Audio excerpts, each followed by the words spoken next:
we just got done talking to Josh. I'm sure you saw him walking through. Uh-huh. I in the development of him, Peyton, and Owen kind of being the guys in terms of scoring, I guess that and seeing what Josh has done from his freshman year to now, I guess what I'm curious about is his development of like, do you think he's a killer? If you know what I mean on the basketball court, asking a killer Talking about yourself. JD? Yeah. Yeah. Do you see that from him? Yeah, for sure. I mean, he's one of the few that he's not going to let you know that he's killing you either. He's kind of just silent out there. Like, he'll give you 20 and nobody's going to know about it. He kind of keeps the same facial expressions the whole time. I mean, just kind of under the radar killer. But when you're guarding him, you know that it's going to be a long night, and you know that you're kind of on that island by yourself, and it's going to be really tough, really long night for you. Fran called your work ethic unparalleled, and just Josh said you've been that way since day one. We've talked to you a little bit about it, but when did you kind of develop that sort of mentality and discipline? Because sometimes it takes guys a few years to get it, but it just seems like you've really been attacking it from the get-go. Yeah, for sure. I mean, I come from a really hard-working family. My brother played Division I baseball, so obviously we kind of know what work is in our family. But I'd say ever since kind of COVID hit, my dad kind of sat me and my brother down and said, hey, like, this is a time where a lot of people are going to get a lot better at things, and people are going to get worse at things. And that's kind of when it all really started for me. I kind of found my love for Kobe Bryant's work ethic at that point, and then ever since then it's just kind of been full go. Like, I ended up quitting baseball in 8th grade, and my parents told me if I was going to quit baseball that everything had to go into basketball, and I just kind of took that and ran with it, tried to be the hardest working person whenever I'm in the gym, just so when I go out there every night, I'm confident in the work that I put in and everything that I've done, and everybody knows that that's just kind of who I am and what I do. You fell in love with Kobe Bryant's kind of work ethic and everything. Is there one or two Kobe Bryant stories that maybe, I don't want to say flipped the switch in you, but just kind of made open your eyes to the bigger picture of things? I just kind of say, everything. My mom will see something from him, she'll send it to me. Everything that he was about, everything that he kind of preached is just something I kind of fell in love with. I mean, there's stories of he would tell guys, hey, we're working out at 6 a.m., and then he'd get there at 4:30 and be in a complete sweat before the other guys even got to the gym. And that's just kind of something that I kind of found a joy for myself. Like, I kind of want to know that I'm working harder than you, and I want you to know that I am working harder than you. No matter what you do, I'm willing to put in that extra work and kind of be on a different level in that aspect. Were you always a Kobe fan? Yeah. Always growing up, just watching him fell in love with the game watching Kobe. You've obviously been doing something right leading up to the season to get that starting spot. Just what's this kind of lead up to the season been like for you, and what do you feel like has gone well? We've had a lot of battles since day one. A lot of the guys have been going at it. We got a lot of guys that can play a lot of minutes this year. I think that's what makes the team special. I think everybody knows we got a lot of guys that can score the ball this year. So, we just need somebody out there who's going to get people the ball in the right spots, and we have a lot of options for people that can do that. So whoever it is at that time, I think we're always going to be ready to go and ready to fight and win basketball games for Iowa.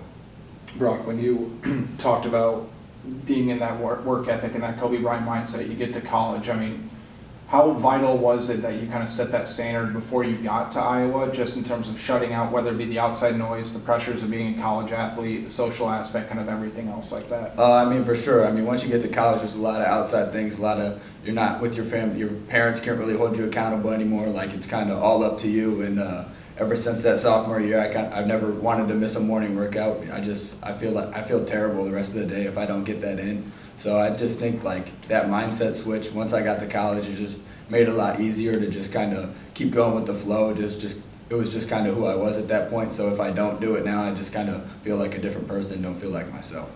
How important was it for you in your development to have trainers, coaches, thinking about Jordan? For sure. Just pushing you every day. Yeah, 4th grade, there was, obviously when you're a kid, there's times where you don't want to go to the gym, go work out, stuff like that. And I think my trainers all the trainers I had, especially Jordan Delp, he just kind of knew how to adapt to who I was as a person. I'm still a pretty ADHD person. I always got to be doing something. And so, the fundamentals of the game in 4th grade aren't super fun, but he found ways to incorporate that just to keep me coming back, keep me enjoying, keep me loving the game. So just guys like that, Coach Taylor, just everybody's always just kind of been willing to work with me on my work ethic and just kind of be in the gym whenever I want to be in the gym.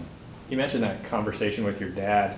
Have you talked about that with him or your brother since? Is like what the motivation was for him? I mean, kinda. I mean, it's just kind of who we were ever since that point. It was just kind of, I mean, we kind of forget that it all started there and it all started with that conversation because it's been so long ago now. But I mean, it really, if you think back to it, like I wasn't the guy that was in the gym 24/7. Like my freshman year of high school, I worked out obviously, but not to the level I do now. So I just think it kind of all changed when my dad had that sit down with me and my brother. How frequently would you say you think about that? Is it something that, gets you up in the morning? Yeah, kind of for thing? sure. I mean, he kind of knew, like, just, he's always, he's one of the smartest people I know, especially in sports, like, maybe not in the classroom, but in sports for sure.